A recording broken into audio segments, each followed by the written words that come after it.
5ই September আমাদের প্রথম long March চট্টগ্রামের অভিমুখে আমাদের লং মার্চ শুরু হতে যাচ্ছে।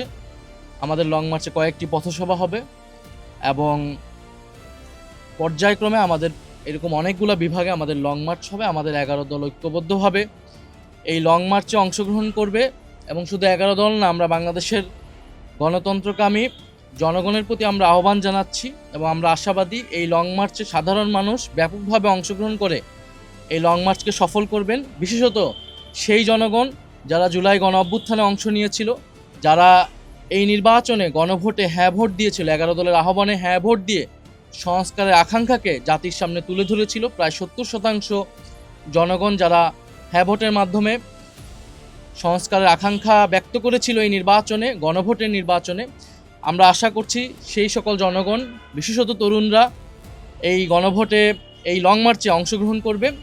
এবং আপনারা জানেন যে গণভোটের যে গণরায় বাস্তবায়ন সহ দেশে অনেকগুলো সংকট এই মুহূর্তে তৈরি হয়েছে। আমরা সেই সংকটগুলো নিয়ে আজকে বিস্তারিত আলোচনা করেছি। বিশেষত সরকারের যে 180 দিন, সেই 180 দিনকে আমরা পর্যালোচনা করেছি। আমাদের কাছে মনে হয়েছে এই 180 দিনে সরকার অপরিকল্পিত এবং অব্যবস্থাপনার কারণে জনগণের ভোগান্তি ব্যাপকভাবে বেড়েছে এবং জন আস্থা, একটা সরকারের যে পাবলিক ট্রাস্ট প্রয়োজন, সেই জন আস্থা একেবারেই তলানিতে গিয়েছে। কারণ আপনারা যদি দেখেন আইন শৃঙ্খলার পরিবেশ অত্যন্ত বাজে, দেশে নিরাপত্তা নেই। যদিও আমরা বিগত সময়ে শুনেছি, বিশেষত নির্বাচনের আগে, যে নির্বাচিত সরকার আসলেই, অন্যভাবে বলতে গেলে বিএনপির সরকার আসলেই দেশে আইন শৃঙ্খলার পরিবেশ ঠিক হবে, কিন্তু তারা এখন পর্যন্ত এই 6 মাসে আইন শৃঙ্খলার পরিবেশ ব্যর্থ কোনো ক্ষেত্রে তারা সেটা অন্তর্বর্তী সরকার অথবা বিপ্লব পরবর্তী পরিস্থিতির থেকেও ভয়ানক রূপ ধারণ করেছে। দ্বিতীয়ত জ্বালানি সংকট, আপনারা সকলেই জানেন দেশে কোথাও বিদ্যুৎ পাওয়া যাচ্ছে না। ইভেন ঢাকাতেও লোডশেডিং হচ্ছে এবং লোডশেডিং দেশের ইতিহাসে সর্বোচ্চ পর্যায়ে পার হয়েছে। এবং জ্বালানি সংকট, গ্যাস সংকটও শুরু হয়েছে, গ্যাসের দাম বৃদ্ধি হয়েছে, সিলিন্ডারের দাম বৃদ্ধি হয়েছে, কারখানা বন্ধ হয়েছে, প্রায় কয়েকশো কারখানা সারা দেশে বন্ধ হচ্ছে। ব্যবসায়ীরা উদ্বেগ প্রকাশ করছে। একদিকে তো চাঁদাবাজির একটা ভোগান্তি তাদের রয়েছে, অন্যদিকে এখন গ্যাস বিদ্যুৎ তারা পাচ্ছে না। অন্যদিকে সার সংকট তৈরি হয়েছে, কৃষকরা সেই সার সংকট ভুগতেছে। এবং এই যখন দেশের সার্বিক পরিস্থিতি, আমরা দেখছি সরকার সেগুলো স্বীকার না করে বরং 180 দিনের একটা সাফল্য মণ্ডিত তারা দেখানোর চেষ্টা করছে যে এটা একেবারেই জনগণের সাথে প্রতারণা।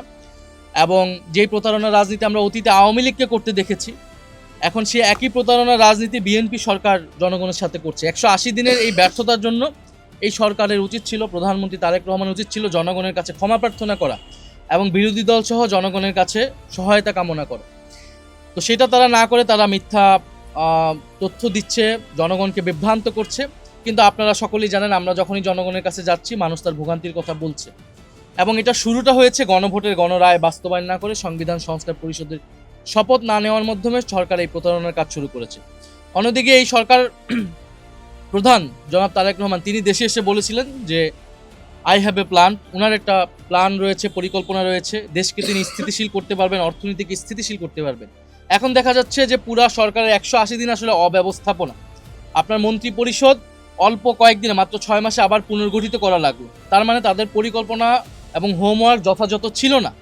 এবং এই মন্ত্রী পরিষদ কিন্তু তাদেরকে আরও পরিবর্তন করতে হবে, কারণ সকল মন্ত্রীরাই, বেশিরভাগ মন্ত্রীরাই কিন্তু ব্যর্থ হবে আসলে তাদের কার্যক্রমে। ফলে এই সরকারের কাছে কোনো পরিকল্পনা নাই দেশ কিভাবে পরিচালনা করতে হয়, এবং তারা বিরোধী দলের কাছে পরিকল্পনা চাচ্ছে। তো বিরোধী দল সরকারের আগেও ইস্তিহার ঘোষণা করেছে, বাজেটে আমরা বিকল্প বাজেট আলাদা আলাদাভাবেও এবং একসাথে আমরা বলেছি। জ্বালানি নিয়ে যে কমিটি হয়েছিল সংসদে, সেই কমিটিতে কিন্তু বিরোধী দল তার প্রস্তাবনাটা দিয়েছিল সম্মিলিতভাবে 11 দল হিসেবে, যদিও সেই কমিটিটাকেও ব্যর্থ করা হয়েছিল। পরবর্তীতে কমিটি কোনো কার্যকর করা হয়নি এবং এই রিপোর্টটা নিয়ে কোনো ধরনের আলোচনা হয়নি। ফলে সরকারের এই অব্যবস্থাপনার কারণে দেশবাসী ভুগছে। আমরা সরকারের প্রতি আহ্বান জানাবো যে গণভোটের গণরায় বাস্তবায়নের মাধ্যমে সরকারের যে কমিটমেন্ট জনগণের প্রতি, দেশের প্রতি, সেই কাজ শুরু করা উচিত এবং সকলকে নিয়ে ঐক্যবদ্ধভাবে একটা জাতীয় নীতি প্রণয়ন করা উচিত জ্বালানি ইস্যুতে। আইন শৃঙ্খলা ইস্যুতে যদি স্বরাষ্ট্রমন্ত্রী, তিনিতেও আসলে আমরা ভেবেছিলাম হয়তো এই মন্ত্রণালয়ে পরিবর্তন হবে, কারণ কিন্তু অলরেডি ব্যর্থ প্রমাণিত হয়েছে। আইন শৃঙ্খলার পরিবেশ মোটেও উন্নতি হয়নি। ফলে এই মন্ত্রণালয়গুলো কি করবেন যেগুলো আসলে ক্রমাগতভাবে ব্যর্থ হচ্ছেন, তো সেগুলো নিয়ে সরকারের মন্ত্রণালয় পুনর্গঠিত করা উচিত। সেক্ষেত্রে বিরোধী দল প্রয়োজনে সরকারকে নীতিগতভাবে সহায়তা করবে।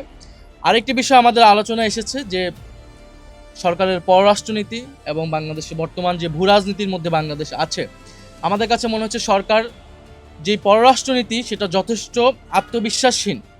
কারণ সরকার ভারত সফর করবে কি করবে না এ বিষয়ে জনগণকে কোনো সুস্পষ্ট বার্তা দিতে পারছে না। এবং 5ই আগস্ট, এইবারে 5ই আগস্ট দিল্লিতে যে প্রেস ব্রিফিং হয়েছে, আওয়ামী লীগকে যে প্রেস ব্রিফিং করতে দেওয়া হলো, সেটার জন্য কিন্তু ভারত সরকারকে যথাযথ জবাবদিহিতার আওতায় এই সরকার আনতে ব্যর্থ হয়েছে।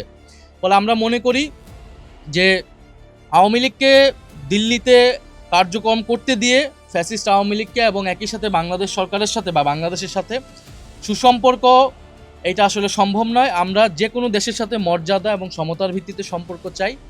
এবং বাংলাদেশ ভারত যে পারস্পরিক যে সমস্যাগুলো রয়েছে, এবছর গঙ্গা চুক্তি শেষ হবে এবং অন্যান্য যে নদীর পানি বন্টন চুক্তি, সীমান্ত হত্যা, পুশিন ইত্যাদি বিষয়ে খোলামেলা আলোচনা করে বাংলাদেশ ভারতের নতুন পররাষ্ট্রনীতি প্রণয়ন করতে হবে বা সম্পর্ক স্থাপন করতে হবে, এবং সেক্ষেত্রে আওয়ামী লীগকে বাদ দিয়ে এটা করতে হবে।